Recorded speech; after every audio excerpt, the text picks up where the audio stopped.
I'm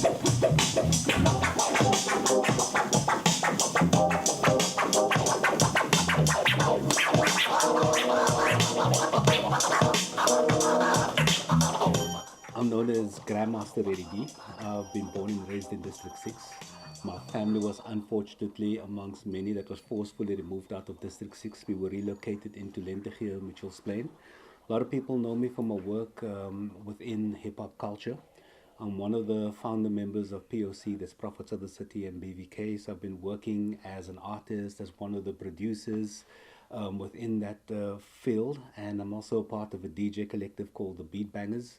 And then I'm very, very involved with youth development. One of my focus points these days, it's road safety, just in general. And hence SR4A, which stands for Safer Roads for All. So that's my focus point. And of course, the music's always going to be in the forefront. I was at the age 11 when we were moved out of District 6. On the one side, it was adventurous, just from a young boy's perspective. And looking back, it was extremely traumatic and it was extremely sad. And the more I think about it, the more it actually impacts how I feel, from a psychological and an emotional standpoint, because all the events that led up to us being moved out was all tragic events. I lost a lot of close family members within our household. The last person to pass away was my dad, and then shortly after that, it was the move. I actually saw District 6 come down. The houses around us were being bulldozed, and we saw the collapse of District 6. So I saw it in its glory days, and I saw the collapse. And friends and family, we were all relocated into different areas and separated. Yeah, I mean, the move from District 6 to Mitchell's Plain did impact me in so many different ways as well, and also my thinking and my growing within the consciousness and the black consciousness way of thinking as well. Of course, hip hop with the music and the trends also encouraged that as well. So getting involved with the culture right in the beginning, and I wasn't motivated by politics or any of that. I was a typical young boy growing up in Mitchell's Plain, now starting to dabble in gang life and experimenting and see what that whole life was all about. So of course, my motives were different at the time. And getting involved with hip hop and meeting up with the other founder member of Prophets of the City, Shaheen. He was on the SRC, and the SRCs during the 80s and the 90s and early 2000s were very social and politically driven. I didn't understand that dynamic whatsoever. And through my interactions with him and working on Prophets of the City's music and the albums and the first demos, that's when I would say the consciousness and the political seed started to become planted.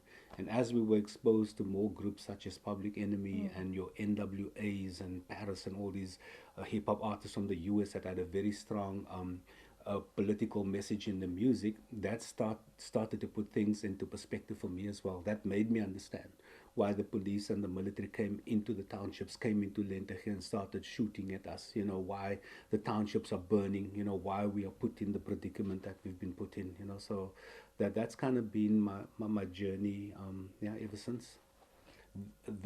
That album, titled The Age of Truth, I think that is the album that probably caused the most disturbance in this country for us as Prophets of the City. And strange enough, the songs and the music videos were scooping up awards overseas at major festivals and film festivals, and back home we were just silenced and totally cut.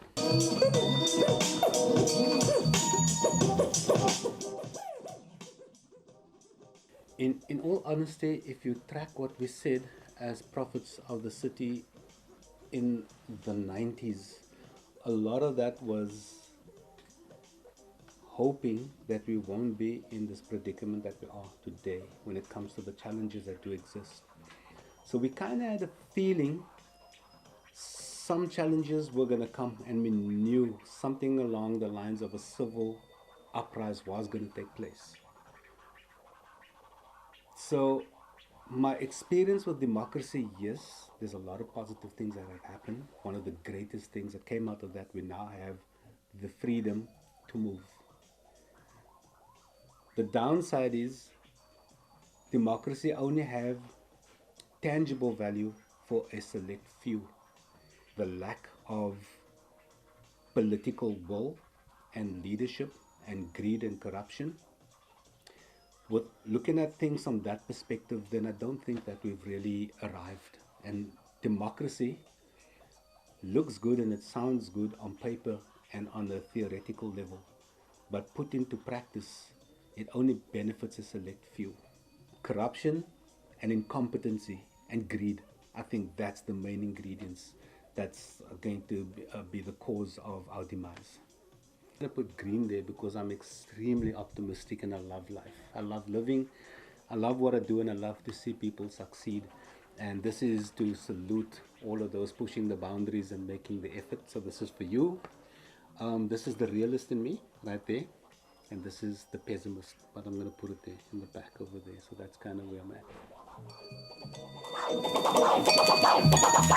at.